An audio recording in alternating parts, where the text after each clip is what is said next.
Bon les copains, donc 150 mètres. Là on est avec la FX Dynamic 635 et c'est du 46 grains en Bottel qui sort à 282 mètres secondes. Et tu vois quand même ça touche, là il y a 1, 2, 3, 4, 5, 6, 7, 8, 9, 10, 11, 12, 13, 14, 15, 16, 17, 18, 19, 20, 21, 22, 23, 24, 25, 26. Là il doit y en avoir 3 ou 4. Et j'en ai raté à mon avis au moins 4, tu vois. Alors je trouve que je suis peut-être un clic trop bas, parce que je vise ici. Quand j'ai fait la correction de 2 clics, tu vois, ça m'a mené un peu trop haut.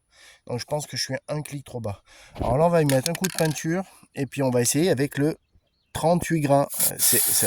38 grains, ça fait, par rapport au 46, ça va vraiment me choquer. Mais bon, c'est quand même assez intéressant. Ça nous donne une petite idée, puis ça va... Voilà, ça va changer. C'est justement ça, moi. Enfin, c'est ce qui me plaît, quoi, toi, de passer d'un grain à l'autre et d'avoir les réglages déjà préfaits et savoir exactement ce que tu tires. Parce que si jamais un jour tu es avec des potes et puis que tes potes ils te disent ah ben non, aujourd'hui on tire du 38 grains et que toi t'as jamais tiré du 38 grains, t'es comme un couillon. Si tu tires qu'un seul grain, à mon avis, c'est pas, tu sais pas, tu sais pas vraiment tirer tout compte fait. Tu sais tirer, hein, c'est pas ça, mais tu connais pas ta machine, tu sais pas la régler et tout ça, tu vois. Donc, je pense qu'en faisant des variations comme ça de 36, 38, 40, 42, 46, 48, ça permet d'avoir une meilleure connaissance de son outil. Et puis bon, ben moi j'ai la chance de les faire, donc ça me coûte rien de pouvoir tester justement autant de taille de slug que je veux avec des formes complètement différentes.